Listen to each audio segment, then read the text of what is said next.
السلام عليكم اخواتي. وصفتنا اليوم ان شاء الله راح نديرو فلون المقاهي بطريقه جد سهله، مقاديرها بسيطه. نبداو على بركه الله.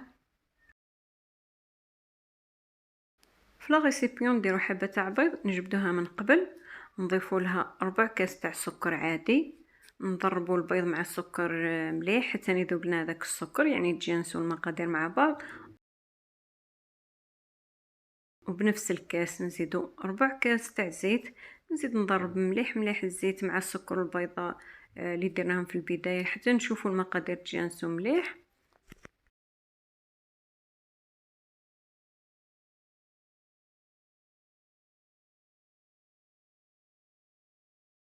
كي نخلطوا هذوك المقادير البنات دائما بنفس الكاس راح نزيدو نص كاس تاع حليب، يعني الحليب عادي ما يكونش سخون ولا دافي. نزيد نضرب المقادير هذو مع بعض مليح.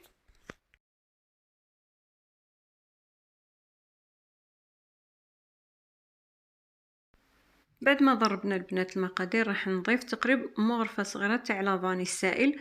تقدري ديري السائل، اذا ما عندكش ديري البودر، ونزيد نخلط غير شويه.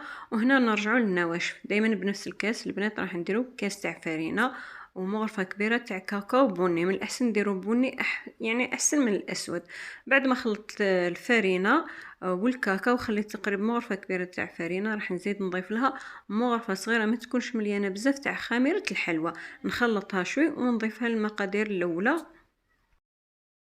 كي نخلص نروح نوجد السنيوه اللي راح تدخل لي للفرن، يكون الطول تاعها تقريبا 20 على 25.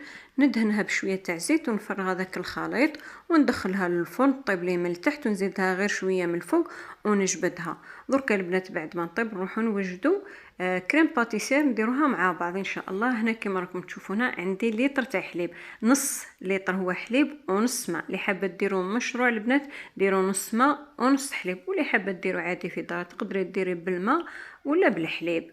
هو بالماء راح يجي خفيف وبنين. بعد كي نخلص البنات هنا راح نضيف تقريبا 5 مغارف تاع السكر،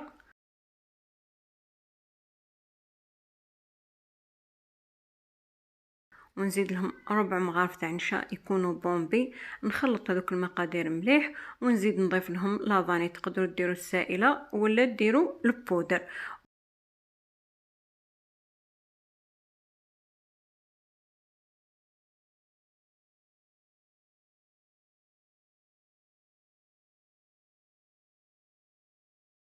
هنايا راح نضيفوا الكريم باتيسير تاعنا عطر الموز. ندير ليكستري تاع الموز تقريبا مغرفه ثاني صغيره تكون مليانه، راح تعطيه واحد الذوق يجي هايل هايل الكريم باتيسير تاعنا.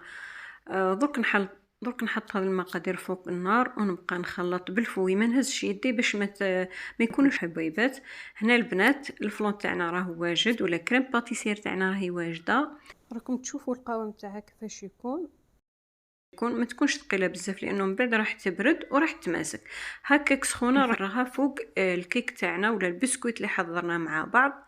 نفرغها ونخليها تبرد لي شويه، ومن بعد نحطها في الفريجيدير تقريبا من ساعتين حتى 3. كل ما تتحط يعني اكثر راح تجي البنه تاعو احلى واروع. البنات هنايا دوك الفلون تاعي راهو تماسك، خليته تقريبا ساعتين. واش راح نديرو دوك؟ راح نزينوه بالديكوجيل. انا الديكوجيل البنات خدمته في الدار، اذا حبيتوا نعطيكم وصفه خليوله في لي كومونتير، ان شاء الله في الوصفات الجايين راح نقدمه لكم.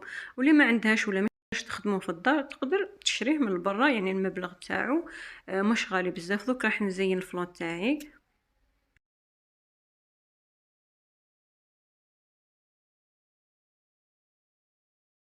هكذا خلصت التزيين وما بقى لي غير نقطعو. التقطيع البنات تقدروا يعني ديروه مستطيلات مربعات كما تحبوا، ولا راح ديروه مشروع من الاحسن يعني قطعيه مربعات يكونوا بحجم كبير.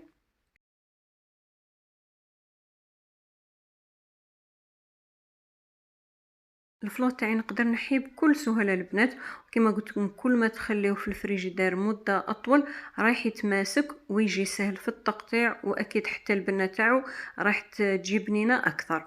ان شاء الله تكون عجبتكم الوصفه تاع نهار اليوم اللي هي فلون مقاهي. اللي راح ديروا مشروع ان شاء الله راح تنجح فيه.